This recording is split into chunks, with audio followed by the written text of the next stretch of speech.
access flow more effectively, more efficiently, and to manage research more effectively, and to make researchers' lives much, much easier.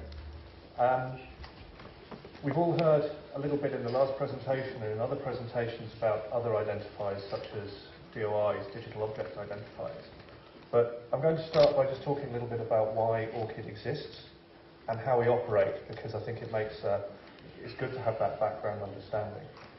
So, why do we need IDs? You can understand why you might need an identifier for an article, but why do you need an identifier for a person? We all have a good identifier, we all have a name. Well, this is William Nixon's office, you can see here. Names are messy, they don't work. I can be Josh Brown. I have a middle name, it's Alexander, so you could call me Joshua Alexander Brown. I could be Josh A. Brown, J. A. Brown, any of those. If you then add in doctor, professor, different titles, it gets very complicated and very difficult to tell the difference between people. So, different names. Transliteration, if you have an accent over or under one of the characters in your names, journals, especially in the Anglophone world, tend to get accents wrong. So your name will just appear incorrectly in lots of journals. If your name changes, if you're married.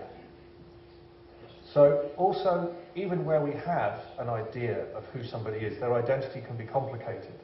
Now, these are all profiles and identifiers that were taken from one researcher's email signature.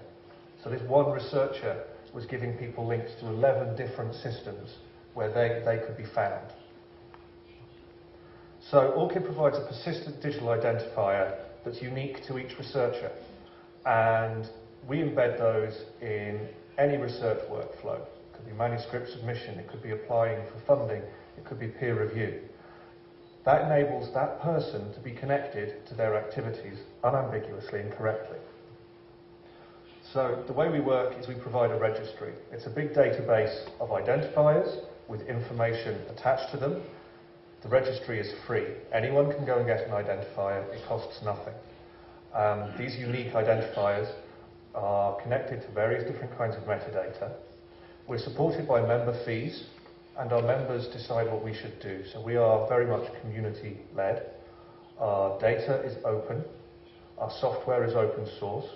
We have an open API that anyone can interact with to connect their system to the ORCID registry. We're interdisciplinary, and we're international. We are on every continent of the world except Antarctica, and if my boss has her way, I would probably be working there. The way that we work is as a hub.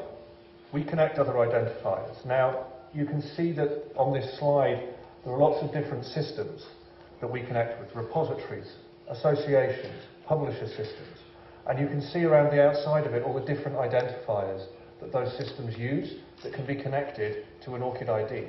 So imagine connecting an ORCID identifier for the author to the DOI or the ISBN for a research article or a book, or connecting it to the FundRep identifier for some funding, or an ISNI or a researcher ID or the Scopus author ID for improving information in citation databases. So who uses ORCID? Well, at the moment we have 1.7 million ORCID IDs have been issued to researchers. They're associated with more than 4 million DOIs. They're also linked to other kinds of works, education, employment, and it's this ability to connect your identity to different aspects of your professional life that makes ORCID so valuable. And I'll talk a little bit more about some of the ways that we do that. We have 400 members, slightly more, with 150 live integrations. So some are using DSpace. Our colleagues at Chinook are using it for DSpace Chris. We're in other repository platforms. We're in publisher platforms. We're in a range of systems around the world, with more in development. The last time I did this slide was 2 weeks ago, and we had 140 live integrations. So we've had 10 more integrations in about 10 days, which is just a fantastic rate of growth. 53% of our members come from Europe. 65% of our members are research organisations. The next largest section of our community are publishers. So this is very valuable for anyone who wants to get better information about what is happening in the publishing system, which is extremely relevant to the discussions today. So we have a number of national implementations. If we take some examples, Italy and the UK both have national consortia, and in Italy it's necessary to have an ORCID identifier to participate in a national research evaluation exercise. Funders, such as in Austria or Sweden, are mandating ORCID IDs for people applying for funding. Other organisations, such as in Australia, are consulting on setting up a national consortium.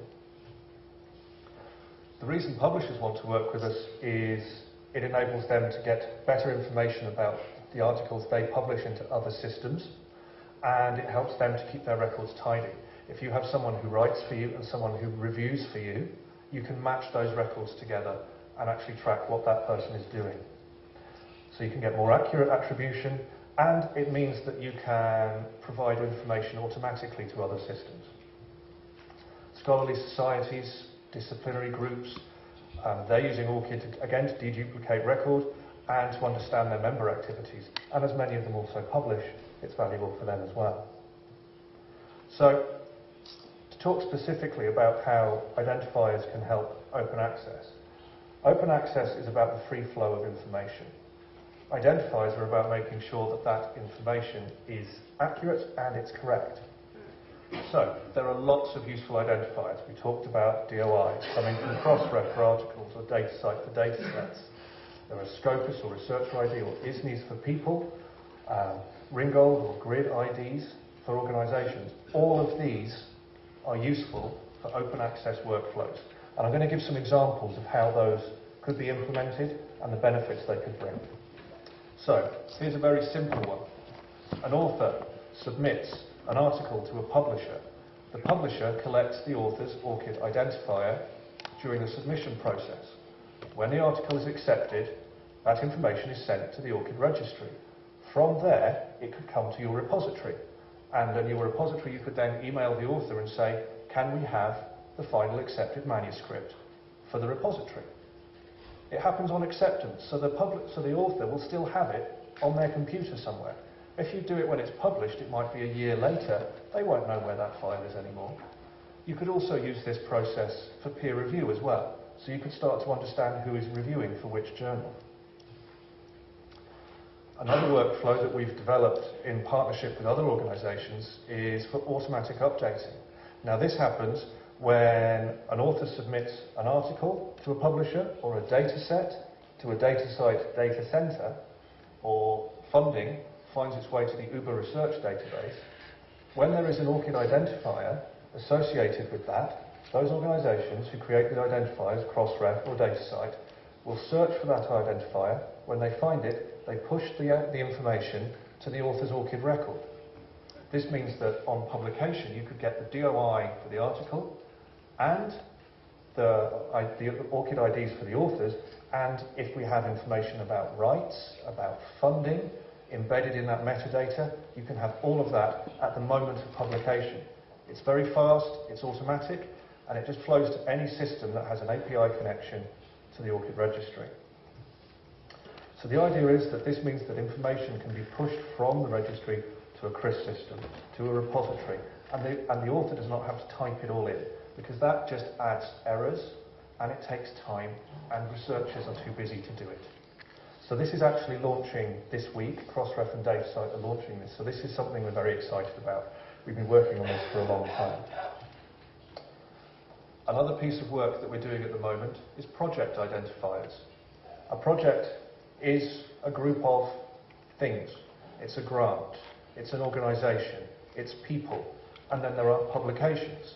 So imagine if you had a DOI for the project, and that was linked to FundRef information about the funder, and grid IDs for the organisations who received the funding. It might be more than one. And IDs for all the researchers doing the work. And then you have their outputs, and this can all be linked together. And you add in rights again to this. This all makes that information flow very quickly. If you can see that as a funder you want the research you pay for to be open access, you want to see which institutions are paying the fees, You want to see which researchers are doing the work and are writing open access articles. This is something that we're actually developing as part of a European Commission funded project called Thor, in partnership with DataCite, the British Library and the Australian National Data Service, to try and bring better data citation, better connections between information sources to the sector. Here's an interesting one, tracking APCs. You pay subscription costs to a journal. Your authors publish in that journal, and you pay to make those articles open access. By leveraging IDs, so you have Ringgold IDs for the publishers, subscriptions. You could have Creative Commons licenses with unique identifiers so you can see which license, which version of the license applies to the article. You could see which proportion of what you are paying to that the publisher is going to open access or is going to subscriptions. It helps you understand better about how much money you're actually giving to publishers and how that money is being used, and if other people are getting better access to the work that you're paying for. So, what do these ideas share? Well, they're all new, they're things that we're building. I think the key thing that they share is that they are high value, both to you as research organisations, to researchers. They save time, they save money, they save effort, they make information flow faster. They require a partnership. We need the universities to encourage researchers to get ORCID IDs. We need publishers to link the IDs to the publications. We need them to push the updates to Crossref. Crossref, DataCite, Creative Commons all need to work with us to make all of this information flow. But they are doing that. So we can prove that it is possible. They could be implemented now. If your researchers went out and got IDs and they told you what the IDs were and you implemented the link with your repository, then these updates could come to you. So I think what they have in common overall is they need all of us to work together to make this happen. And we need to work with publishers. We need to work with funders. We need to work with other identifier systems around the world. But it is possible and it can be done. And we need them. Scholarly communications is too big and it's too expensive for us to waste money and waste professional skills looking for articles that might or might not be open access. We need to be told when they are published, and we need to deal with, if they're not open access, making them open access. Thank you very much.